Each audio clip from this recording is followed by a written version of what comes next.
السلام علیکم ورحمۃ اللہ وبرکاتہ۔ ستیلی ماں سارے گھر کے کام کاج کرواتی لیکن کھانے کو کچھ نہ دیتی۔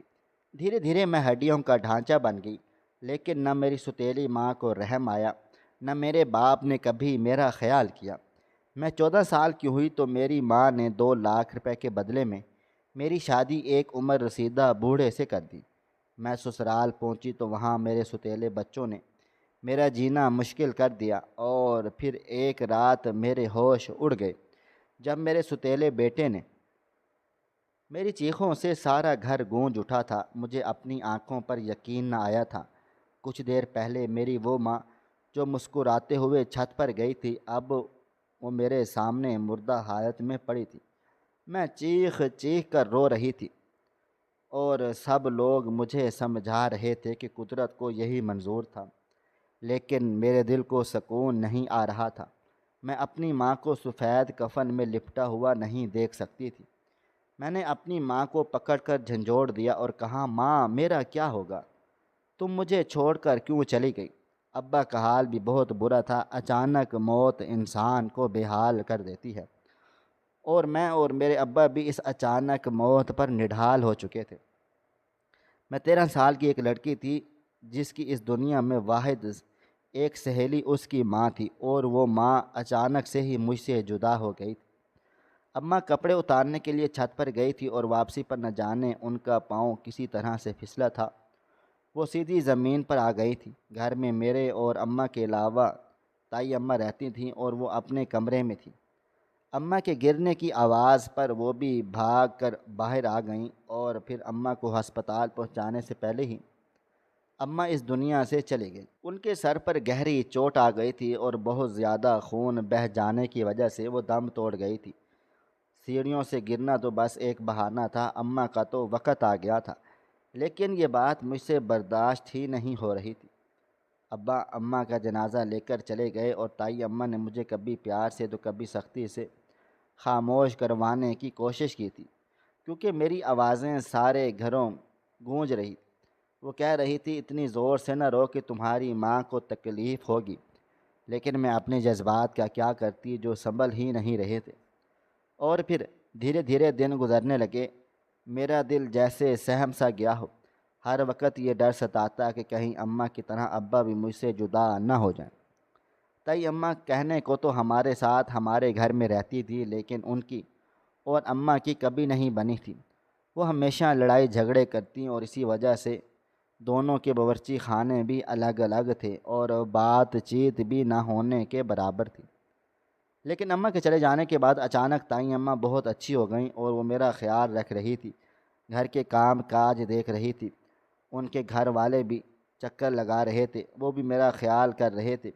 خاص کر تائی اماں کی چھوٹی بہن تو تائی اماں نے کچھ دنوں کے لیے کہہ کر روک لیا تھا کہ گھر میں مہمانوں کا آنا جانا لگا ہوا ہے، میں اکیلی کیا کیا دیکھوں گی۔ اس لیے تائی اماں کی چھوٹی بہن زرینہ بھی ہمارے گھر میں ہی رہ گئی تھی۔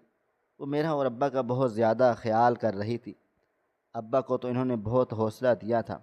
10 دن رہ کر وہ اپنے گھر چلی گئی تھی، لیکن 10 دنوں میں انہوں نے میرے ساتھ بہت وقت گزارا تھا، اور وہ مجھے بہت اپنی سی لگنے لگ گئی تھی۔ پھر اماں کے انتقال کے 15 دن کے بعد تائی اماں نے ابا سے کہا کہ اس طرح کب تک اکیلے رہے گو؟ بیٹی کا ساتھ ہے، میں تو اپنے بچوں میں مصروف رہتی ہوں، اس لیے تمہیں شادی کر لینی چاہیے۔ ابا کی دوسری شادی کا سن کر میرے رونگٹے کھڑے ہو گئے۔ میں اپنی ماں کی جگہ کسی دوسرے کو نہیں دینا چاہتی تھی، لیکن بڑوں کے درمیان بولنا نامناسب تھا۔ میں نے سوچا تھا کہ ابا کو تنہائی میں منع کر دوں گی، لیکن اس کا موقع ہی نہیں آیا، کیونکہ تائی اماں کہہ رہی تھی کہ میں نے تمہارے لیے رشتہ دیکھ لیا ہے۔ ہماری درینہ بہت ہی اچھی اور نیک عورت ہے، بیچاری کی طلاق ہو گئی ہے، بہت عرصے سے تنہا ہے، اور اسے بھی ساتھ مل جائے گا، اور تمہیں بھی۔ ساتھ ہی اپنی گڑیا کے لیے ماں بھی آ جائے گی، اور اب وہ جوان ہو رہی ہے، اس کی دیکھ بھال اور اس پر نظر رکھنے کے لیے ماں کی ضرورت ہے۔ میں تو تائی ہوں، 2 4 لفظ کہوں گی تو تمہاری اولاد کو برا لگ جائے گا، لیکن زرینہ جب ماں بن کر آئے گی تو وہ ہماری گڑیا کا بہت خیال رکھے گی، اور سب سے بڑی بات کہ زرینہ کو گڑیا سے بہت محبت بھی ہے۔ جس طرح اتنے دن اس نے گڑیا کا خیال رکھا ہے، مجھے لگتا ہے کہ وہ واقعی ہی گڑیا کے لیے ایک اچھی ماں ثابت ہوگی۔ تائی نے اپنی ہی بہن کا رشتہ ابا کے لیے ڈال دیا تھا اور ابا بس خاموش رہے تھے۔ تائی اماں کے جانے کے بعد میں نے ابا سے کہا کہ ابا، کیا آپ دوسری شادی کر لیں گے؟ ابا کہنے لگے، بیٹا، گھر کو عورت کی بہت ضرورت ہوتی ہے، پھر تم ابھی بہت چھوٹی ہو، تمہارے لیے مجھے کسی نہ کسی سہارے کی ضرورت ہے۔ میں سارا دن نوکری پر رہتا ہوں، تمہاری تائی کی اپنی مصروفیات بہت ہیں، تمہارے لیے ماں کا ہونا ضروری ہے۔ ابا کے منہ سے یہ باتیں سن کر میرا دل بیٹھ گیا تھا۔ ابا کیا کہہ رہے تھے کہ زرینہ اچھی عورت ہے، اتنے دن تک اس نے تمہارا بہت خیال رکھا، اس لیے مجھے یہ رشتہ مناسب لگتا ہے، لیکن ابھی تمہاری ماں کو گزرے زیادہ دن نہیں ہوئے، اس لیے میں فوراً دوسری شادی کے بارے میں نہیں سوچنا چاہتا۔ ابا کی آخری بات نے مجھے تھوڑی سی تسلی دی تھی، لیکن مہینے گزرتے ہی تائی نے پھر وہی بات دہرائی تھی کہ ہمارے گھر کو عورت کی ضرورت ہے۔ اس بیچ زرینہ آنٹی بھی کئی دفعہ ہمارے گھر آئی تھی، کبھی وہ میرے لیے چاکلیٹس لاتیں، کبھی جوس اور فروٹ۔ وہ میرا بہت ہی زیادہ خیال کرتی اور مجھ سے دوستوں کی طرح باتیں کرتی، میری تعلیم اور دوسری چیزوں کے بارے میں باتیں کرتی، خود مجھے پڑھانے کے لیے بیٹھ جایا کرتی۔ سچ کہوں تو میرے دل میں بھی ان کے لیے جگہ بن گئی تھی۔ پھر ایک مہینے کے بعد جب تائی اماں نے زور ڈالا کہ اب وہ میری اور ابا کی مزید ذمہ داری نہیں اٹھا سکتی اور ابا کو شادی کر لینی چاہیے، تو ابا نے زرینہ آنٹی سے شادی کی حامی بھر لی، اور میں نے بھی زیادہ اعتراض نہ کیا تھا، کیونکہ میرے دل میں ان کے لیے جگہ بن چکی تھی۔ اماں کی جگہ کسی اور کو دینا مشکل ضرور تھا، لیکن تائی اماں نے ہی مجھے یہ بات سمجھائی تھی کہ ابا کو زندگی میں کسی ساتھی کی ضرورت ہے۔ میں تو وقت آنے پر شادی کر کے چلی جاؤں گی، لیکن ابا پیچھے سے اکیلے رہ جائیں گے۔ ابھی تو ابا جوان ہیں، اس لیے انہیں زرینہ کا رشتہ مل رہا ہے، لیکن پھر اس وقت کوئی نہ مناسب رشتہ نہ ہوگا اور نہ ہی کوئی ساتھی۔ یہی بات تھی کہ میں خوشی خوشی ابا کی دوسری شادی مان گئی تھی۔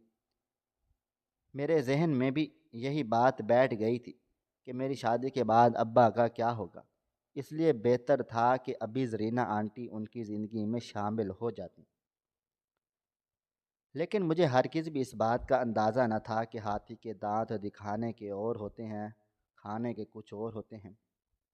زرینہ آنٹی اماں کی جگہ لے کر ہمارے گھر آ گئی تھی۔ جو 4 دن تو انہوں نے اپنا رویہ پہلے جیسا رکھا، لیکن اس کے بعد اچانک سے ان کا رویہ تبدیل ہو گیا تھا۔ شادی کے 1 ہفتے کے بعد ایک صبح ابا کے کام پر جانے کے بعد انہوں نے مجھے اپنے کمرے میں بلایا اور کہنے لگی، گڑیا مہارانی بن کر بہت عیش کر لیے ہیں، لڑکی ہو، جوان ہو رہی ہو، ہر وقت اپنے کمرے میں کیوں پڑی رہتی ہو؟ چلو صفائی ستھرائی کرو اور پھر ہانڈی چھڑاؤ۔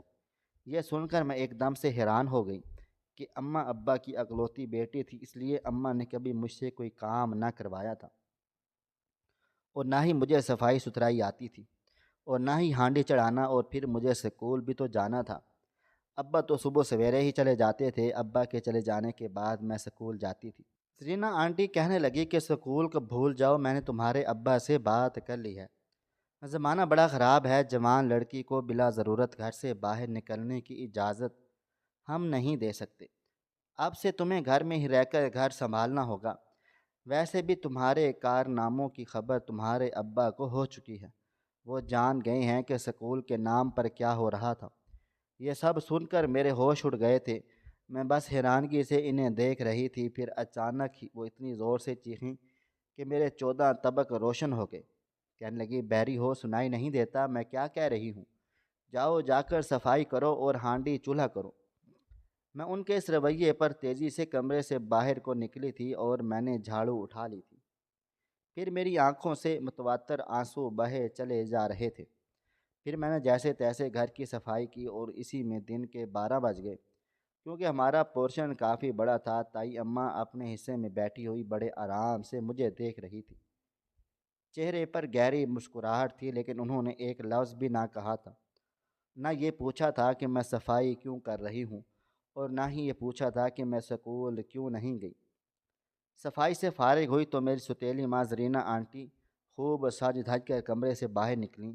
وہ بالکل نئی دلہنوں کی طرح تیار رہتی تھی، مجھے کہنے لگی جاؤ جا کر اب کھانا وغیرہ بنانا شروع کر دو، جو بھی سامان رکھا ہے وہی پکا دو، اور خود تائی اماں کے ساتھ جا کر ان کی چارپائی پر بیٹھ گئی۔ تائی اماں زور سے کہنے لگی زرینہ تو نے اسے صحیح کام پر لگا دیا ہے، اس کی ماں نے تو اسے سر پر چڑھایا ہوا تھا۔ مجھے تو یہ دیکھ کر بڑی کوفت آتی تھی کہ اس کی ماں اس کو کیسے ہتھیلی کا چھالا بنا کر رکھتی تھی۔ اب آیا اونٹ پہاڑ کے نیچے، اب اسے گھرداری سے لے کر سینہ پرونا سب کچھ سکھا دے، یہ کہہ کر تائی زور سے ہنسی تھی۔ تائی کے رویے پر بھی مجھے بہت حیرت ہوئی تھی۔ اماں کے انتقال کے بعد وہ اب تک بہت میٹھی بنی ہوئی تھی، کبھی مجھ سے اس طرح سے بات چیت نہیں کی تھی، لیکن اچانک آج دونوں بہنوں کے اثر رنگ روپ میرے سامنے آ گئے تھے، اور پھر مجھے یہ سمجھنے میں وقت نہ لگا کہ میں نے اور ابا نے اپنے حق میں کتنا غلط فیصلہ کر لیا ہے۔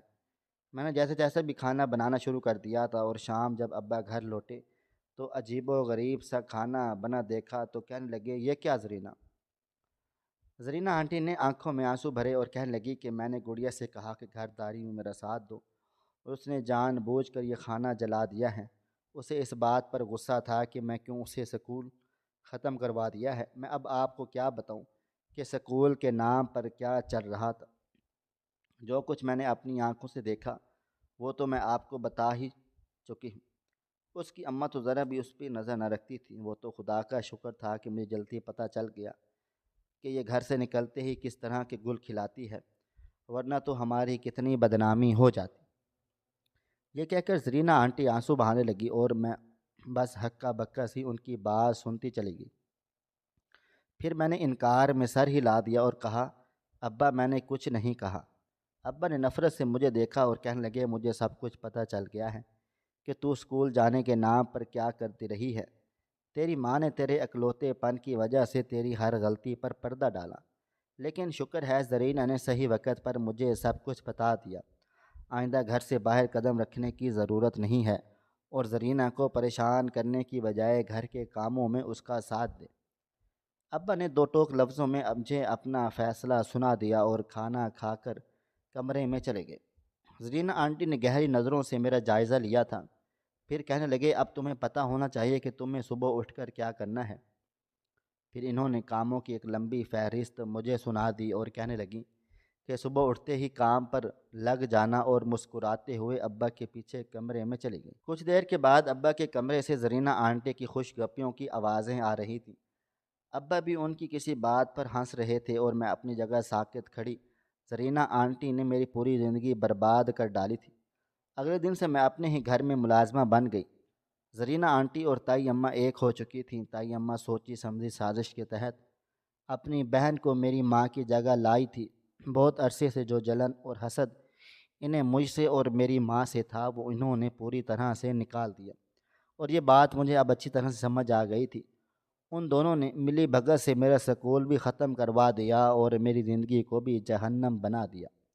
نہ جانے زرینہ آنٹی نے ابا سے ایسا کیا کہا تھا کہ ابا میرے خلاف ہو گئے۔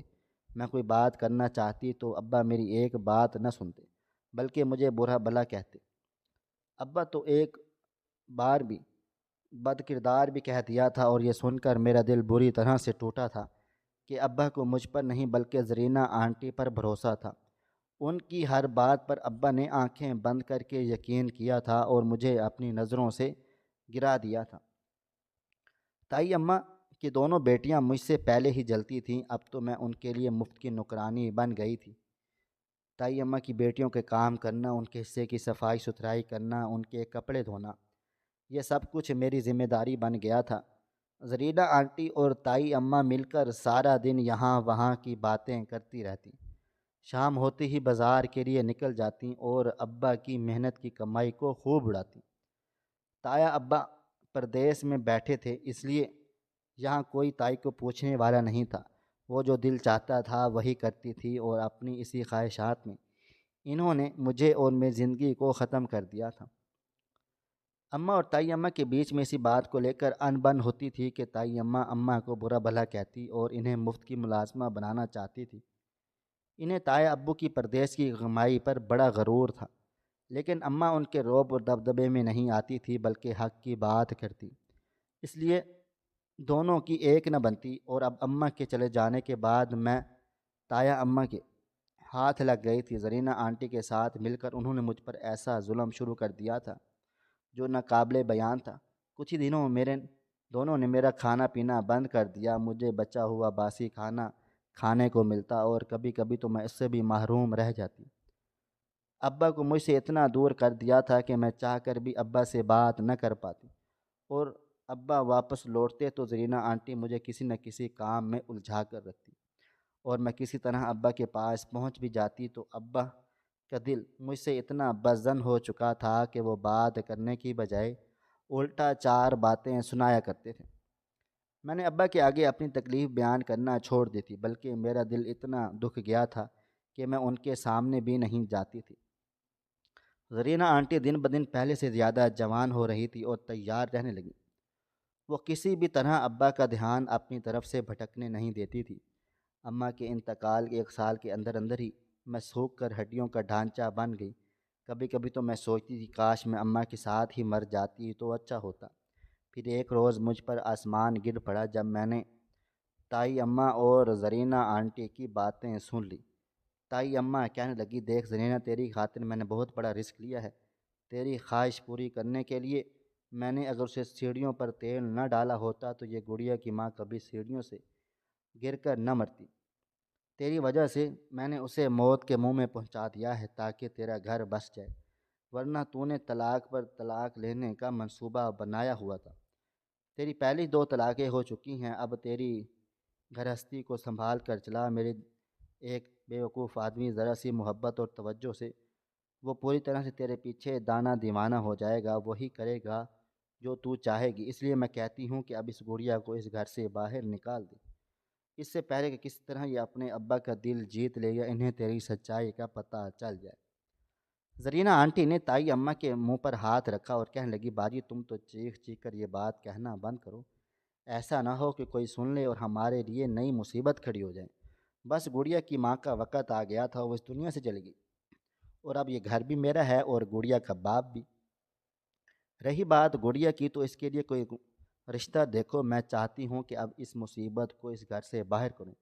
اس کے باپ کو بار بار اس کا خیال ستاتا ہے، مجھ سے اس کے بارے میں 1000 بار سوال کرتے ہیں، اس کے کمزور ہونے کی وجہ پوچھتے ہیں۔ میں نے ابھی یہی کہا ہے کہ اپنی غلط حرکتوں کی وجہ سے کمزور ہو رہی ہے، اور یہی کہہ کر میں اس کی شادی بھی کروا سکتی ہوں، لیکن اگر زیادہ وقت گزرا تو اس کے باپ کا دل اس کی طرف سے نرم ہو جائے گا۔ آخر وہ تو اس کا سگا باپ ہے، اس کے لیے کوئی بھی صحیح رشتہ دیکھ کر ہم اس کی شادی کر دیتے۔ اماں کہنے لگی، ایک رشتہ ہے میری نظر میں، تو بس کسی طرح اپنے شوہر کو راضی کر لے، تو پھر دیکھ میں بات کو آگے بڑھاتی ہوں۔ زرینہ آنٹی نے سن کر سر ہلانے لگی اور میں اپنی جگہ بالکل پتھر بن گئی۔ میری ماں مری نہیں تھی بلکہ اسے مارا گیا تھا۔ میری تائی نے اپنی بہن کا گھر بسانے کے لیے ہمارا گھر اجاڑ دیا تھا۔ میں اس بات پر خاموش نہیں رہ سکتی تھی۔ میں نے سوچ لیا تھا کہ میں ابا کو زرینہ آنٹی کا سارا سچ کہہ کر سناؤں گی، لیکن اس رات جب میں ابا کے پاس گئی تاکہ انہیں زرینہ آنٹی کے بارے میں سب کچھ بتا سکوں، تو میرے کچھ کہنے سے پہلے ہی ابا نے ایک زوردار تمانچہ میرے منہ پر دے مارا اور کہنے لگے، تیری ساری حرکتوں کا مجھے علم ہو گیا ہے۔ وہ کون لڑکا ہے جس سے چھپ چھپ کر تو چھت پر ملنے جاتی تھی؟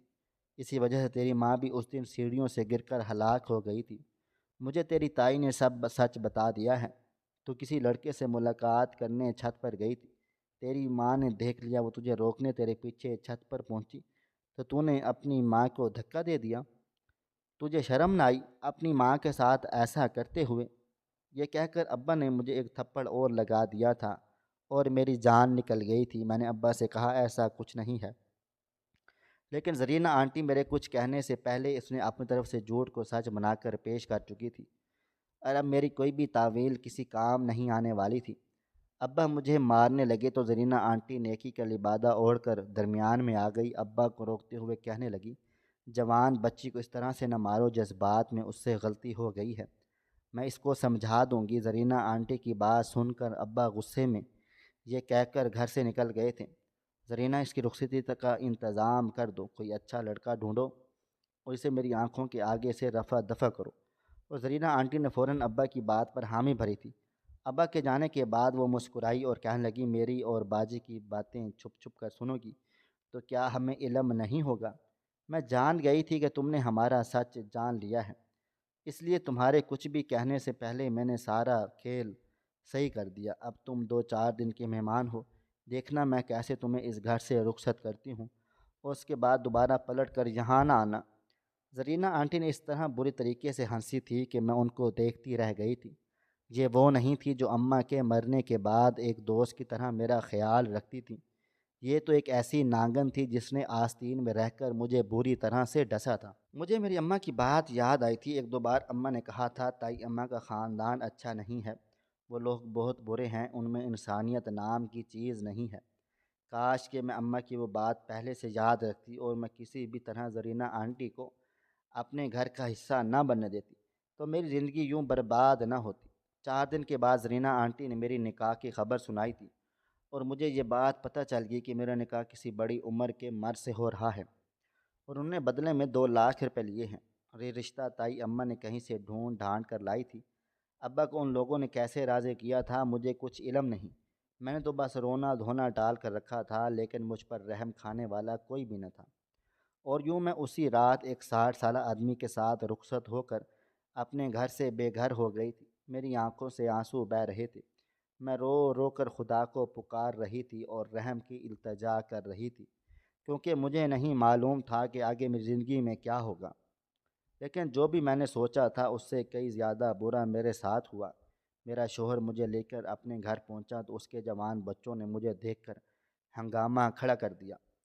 بڑا بیٹا کہنے لگا ابا آپ کو شرم نہیں آتی؟ ایک 15 سال کی لڑکی سے شادی کر کے اسے لے کر آ گئے، یہ ہماری ماں نہیں ہو سکتی، اسے جہاں سے لائے ہو وہیں واپس چھوڑ آئیں۔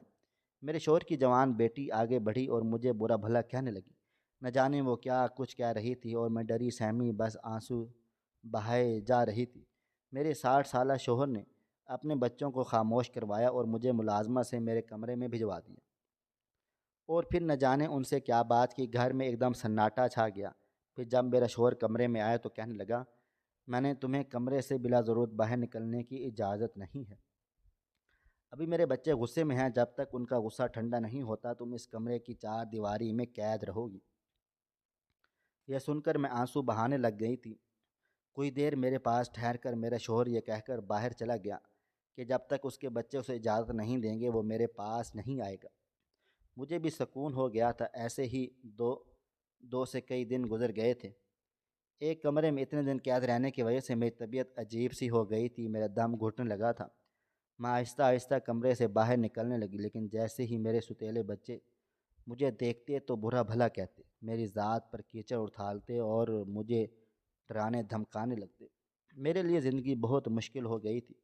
2 مہینے ایسے ہی گزر گئے تھے، نہ میرے شوہر نے میرا خیال کیا تھا، نہ میرے ستیلے بچوں کو مجھ پر رحم آیا تھا۔ وہ سب عمر میں مجھ سے بڑے تھے لیکن پھر بھی مجھ سے حد سے زیادہ ٹارچر کرتے تھے۔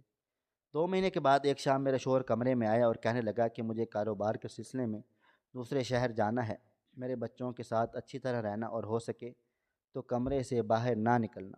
وہ شرمندگی سے مجھ سے معافی بھی مانگ رہا تھا، کہہ رہا تھا کہ اپنے بچوں کی خاطر میں تمہیں تمہارا حق دینے سے محروم ہوں، مجھے تھوڑا سا وقت چاہیے ہے، میں اپنے بچوں کو راضی کر لوں گا۔ میرا شوہر چلا گیا تھا اور میں بالکل تنہا رہ گئی۔ اس رات 2 بجے کے قریب میرے کمرے کا دروازہ بجا۔ میں نے ڈرتے ڈرتے دروازہ کھولا تو میرا ستیلا بیٹا دروازے پر کھڑا تھا۔ اس نے مجھے باہر بلایا اور کہنے لگا اب آپ اس گھر میں کی کوئی جگہ نہیں ہے، بابا تو بزنس کے سلسلے میں کافی لمبے عرصے کے لیے باہر کے ملک چلے گئے ہیں، اس لیے اب بھی آپ گھر سے جا سکتی ہیں۔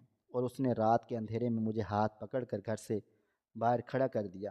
میرے پاس سر چھپانے کے لیے کوئی ٹھکانہ نہ تھا اور نہ ہی کوئی رشتہ دار۔ میں ایسے ہی آنسو بہا رہی تھی، سمجھ میں نہیں آ رہا تھا کہ کیا کروں، کہاں جاؤں۔ میں اسی بنگلے کے دروازے پر بیٹھ کر آنسو بہانے لگی۔ کچھ دیر کے بعد گاڑی آ کر رکی اور میں نے دیکھا کہ میرا شوہر واپس آ گیا تھا اور مجھے دیکھ کر بہت غصے میں آیا، میرا ہاتھ پکڑ کر اندر داخل ہوا اور اپنے بچوں سے جھگڑا کرنے لگا۔ کہنے لگا تم لوگوں کی خاطر میں نے ساری زندگی تنہا گزاری، تم لوگ اپنی زندگیوں میں سیٹ ہو گئے اس لیے میں نے دوسری شادی کی، لیکن تم لوگوں نے میری دوسری شادی کو گناہ بنا دیا۔ آخر کیا قصور ہے اس لڑکی کا جو تم لوگوں نے اسے آدھی رات کو گھر سے باہر نکال دیا۔ اگر میری فلائٹ کینسل نہ ہوتی تو شاید میں کبھی پلٹ کر نہ آتا اور اس کے ساتھ نہ جانے کیا کچھ ہوتا۔ پھر میرے شوہر نے ایک علیحدہ گھر کا بندوبست کیا اور مجھے وہاں رہنے کے لیے جگہ دی۔ وہ خود بھی میرے ساتھ رہنے لگا۔ پھر مجھے پتہ چلا کہ میرے شوہر نے ساری زندگی اپنے بچوں کو تنہا پالا تھا۔ اب بچے سیٹ ہو گئے تھے اور انہیں زندگی میں کسی ساتھی کی ضرورت تھی۔ اس لیے انہوں نے شادی کی بات کی۔ اتفاق سے میرا رشتہ ملا۔ انہوں نے یہ سوچ کر مجھ سے شادی کر لی کہ وہ مجھے ایک اچھی زندگی دے گا، کیونکہ اسے معلوم تھا کہ میری تائی اور ستیلی ماں مجھ پر کتنا ظلم کرتی ہیں۔ پھر میرے شوہر نے میرے ساتھ ایک نئی زندگی شروع کی اور دھیرے دھیرے مجھے احساس ہوا، بھلے ہی وہ عمر میں مجھ سے بہت بڑا تھا لیکن اخلاق اور کردار کا بہت اچھا تھا۔ اس نے مجھے کسی چیز کی کمی نہ ہونے دی۔ 1 سال ایسے ہی چٹکی بجاتے گزر گیا۔ میں سب کچھ بھول بھال کر اپنے شوہر کے ساتھ آگے بڑھ گئی تھی۔ لیکن پھر ایک دن مجھے پتہ چلا کہ میرے تایا کا پردیس میں انتقال ہو گیا ہے۔ تائی کا حال برا ہے۔ زرینہ آنٹی ابا سے طلاق لے کر جا چکی ہیں، کیونکہ وہ گھر بسانے والی عورت تھی ہی نہیں۔ ابا بالکل تنہا اور بیمار پڑے ہیں۔ یہ سن کر میں نے اپنے شوہر سے اجازت لی اور اپنے ابا کے پاس انہیں دیکھنے کے لیے چلی گئی۔ ابا رو رو کر مجھ سے معافی مانگنے لگے۔ میں نے انہیں معاف کر دیا اور اپنے شوہر کے ساتھ واپس اپنے گھر آ گئی، کیونکہ اب یہی میرا گھر تھا۔ ابا نے مجھ پر اعتبار نہ کر کے اپنی اور میری زندگی خود اپنے ہاتھوں سے برباد کی تھی۔ زرینہ آنٹی جیسی عورتیں نہ خود خوش رہتی ہیں نہ دوسروں کے گھروں کو آباد ہونے دیتی ہیں۔ تائی نے بھی جلن اور حسد میں اپنی زندگی کو تباہ و برباد کر لیا تھا۔ اب شوہر کے چلے جانے کے بعد ان کی کبھی کوئی پرسان حال نہیں تھا۔ ہماری آج کی یہ کہانی آپ کو کیسی لگی؟ کومنٹ باکس میں اپنی رائے کا اظہار ضرور کریں، اور مزید اس طرح کے سبق آموز واقعات اور کہانیاں سننے کے لیے ہماری ویڈیوز کو لائک کریں، شیئر کریں اور ہمارے چینل کو سبسکرائب کر لیں۔ شکریہ۔ اللہ حافظ۔